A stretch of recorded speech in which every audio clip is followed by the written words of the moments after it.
क्या जो कुछ महाराष्ट्र, कर्नाटक, मध्य प्रदेश में हुआ, क्या वो अब बिहार में होगा?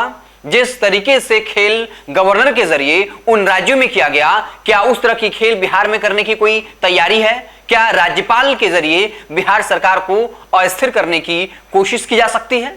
ये बात हम क्यों कह रहे हैं? आखिर बिहार के राज्यपाल ने ऐसा क्या कुछ कह दिया, ऐसा क्या कुछ कर दिया? हम आपको पूरी कहानी बताएंगे। उससे पहले आपको एक चीज बता दें, अमित शाह जब नवादा से रैली को संबोधित कर रहे थे तब एक बात कही थी कि हमने राज्यपाल को कॉल किया तो ललन जी नाराज हो गए। उसके बाद जेडीयू के राष्ट्रीय अध्यक्ष ललन सिंह ने करारा पलटवार किया और यह कहा कि आप तो गवर्नर के जरिए खेल करते ही हैं, जैसा आपने महाराष्ट्र में किया, पश्चिम बंगाल में वहां की सरकार को परेशान किया, दिल्ली में परेशान किया, कर्नाटक में सरकारें बदली, मध्य प्रदेश में बदला, महाराष्ट्र में सरकार बदली। क्या आप चाहें तो गवर्नर के जरिए वो खेल कर सकते हैं? आप चाहें तो अपना आवाज जो है 2024 के लोकसभा चुनाव तक वो राजभवन में रखवा लें, जिसके बाद बीजेपी की तरफ से भी करारा जवाब दिया गया था।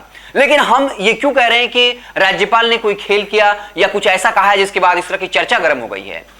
राज्यपाल एक संवैधानिक पद है जिसके बारे में हाल ही में सुप्रीम कोर्ट ने महाराष्ट्र के गवर्नर को फटकार लगाया और कहा कि आपका काम सरकार बनाना या सरकार गिराना नहीं है, बल्कि दो जो राज्य सरकार, केंद्र सरकार होता है, उसके बीच में सामंजस्य बिठाना है, समन्वय बिठाना है, जो कम्युनिकेशन गैप होता है उस गैप को भरना है। सुप्रीम कोर्ट के सीजेआई चंद्रचूड़ ने साफ लफ्जों में कहा था और लताड़ा था, फटकारा था कि गवर्नर का काम, राज्यपाल का काम सरकार बनाना या गिराना नहीं होता है। यहां तक कि यह भी कहा जाता है कि राज्यपाल का एक ऐसा पद है जहां पर राज्यपाल को राजनीतिक बयानबाजी से बचनी चाहिए, लेकिन बिहार के राज्यपाल ने सारी मर्यादा को तार तार कर दिया। आपको बता दें कि जो बिहार के राज्यपाल हैं उन्होंने यहां तक कह दिया कि नरेंद्र मोदी जो हैं वो राष्ट्रवाद के वाहक हैं। पूरे देश की जनता चाहती है, 70 से 80% जनता की, नरेंद्र मोदी फिर से देश के प्रधानमंत्री बने। क्या राज्यपाल ऐसा बयान दे सकता है? हालांकि कानून में स्पष्ट तौर पर नहीं लिखा है, लेकिन राज्यपाल के पद की जो गरिमा है उसका ख्याल रखते हुए राज्यपाल को इस तरह के बयान देने से बचना चाहिए। खासकर जब सुप्रीम कोर्ट ने तल्ख टिप्पणी की कि राज्यपाल कोई पॉलिटिकल आदमी नहीं होता है, उसका काम सरकार बनाना या गिराना नहीं होता है। लेकिन फिर भी बिहार के राज्यपाल ने जो कुछ कहा है उसके बाद एक बार फिर से चर्चा चल पड़ी है कि क्या मोदी सरकार राज्यपाल के जरिए बिहार में कोई खेल कर सकती है। राज्यपाल ने क्या कुछ कहा है हम आपको विस्तार से बताते हैं। बिहार के राज्यपाल राजेंद्र विश्वनाथ आर्लेकर ने पिछले दिनों हुए एक सर्वे का हवाला देते हुए कहा कि देश के 74% लोग चाहते हैं कि नरेंद्र मोदी फिर प्रधानमंत्री बने।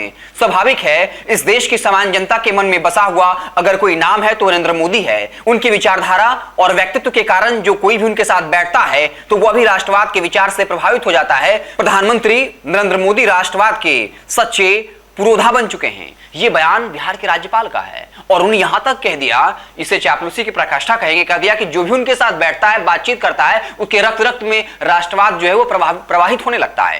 तो राज्यपाल के इस बयान के बाद उनकी आलोचना भी खूब हो रही है कि राज्यपाल अगर खुले मन से इस तरह की बात करेगा कि सर्वे बताता है कि 74% लोग चाहते हैं कि नरेंद्र मोदी देश के प्रधानमंत्री बने, क्या राज्यपाल को इस तरह का बयान देना चाहिए? वाकई में नहीं। राज्यपाल को इस तरह की राजनीतिक बयानबाजी से बचनी चाहिए। जब राज्यपाल जैसे संवैधानिक पद पर लगातार कई तरह के लांछन लग रहे हैं, आपको पता होगा महाराष्ट्र में क्या हुआ, वहां किस तरह की सरकारें बदल दी गई, कर्नाटक, मध्य प्रदेश में क्या हुआ, वहां भी राज्यपाल ने बड़ा खेल किया, पश्चिम बंगाल में वहां के तत्कालीन जो गवर्नर थे कुछ महीनों पहले, उन्होंने किस तरीके से वहां की सरकार को परेशान किया, और दिल्ली में उपराज्यपाल के जरिए कैसे अरविंद केजरीवाल की सरकार को बार बार परेशान किया जा रहा था। यह बात हम नहीं कह रहे हैं, ये बात सुप्रीम कोर्ट ने कही है और बाकायदा वहां के जो, चूंकि वो केंद्र शासित प्रदेश है तो वह राज्यपाल ने, उपराज्यपाल होते हैं, कहा कि जो चुनी हुई सरकार है उसके फैसलों में आप इंटरफेयर नहीं कर सकते हैं। उपराज्यपाल ने जो किया दिल्ली में वो गलत था, ये हम नहीं कह रहे हैं, ये सुप्रीम कोर्ट के जजमेंट में ये बातें सामने आई थी। और फिर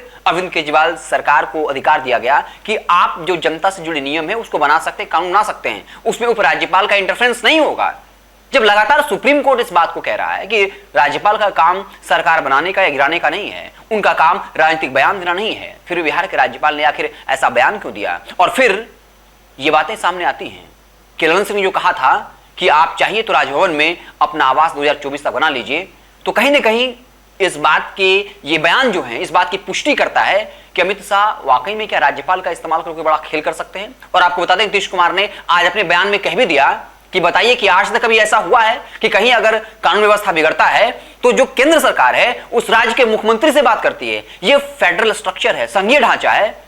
यह तो आज तक नहीं हुआ कि कहीं पर अगर हिंसा भड़के तो उस राज्य के मुख्यमंत्री से बात ना करके राज्यपाल से बात की जाए। यह अपने आप में विडंबना है और वाकई में यह नियम भी कहता है कि जब भी किसी राज्य में हिंसा भड़कती है, जहां आम लोगों की जानें जा सकती हैं, मासूम निर्दोष लोग मारे जा सकते हैं, तो ऐसी परिस्थिति में गृह मंत्री की भूमिका बनती है कि उस राज्य के मुख्यमंत्री से बातचीत करके वहां शांति का माहौल कायम करें। लेकिन बिहार में ऐसा नहीं हो रहा है। यहां माहौल को शांत करने के बजाय सांप्रदायिकता की आग को भड़काया जा रहा है।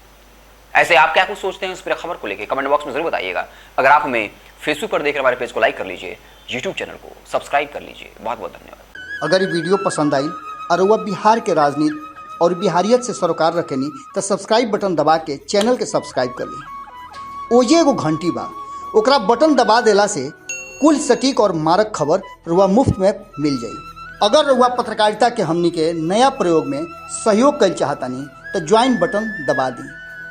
पेटीएम नंबर नोट कर ली 9386816700। धन्यवाद।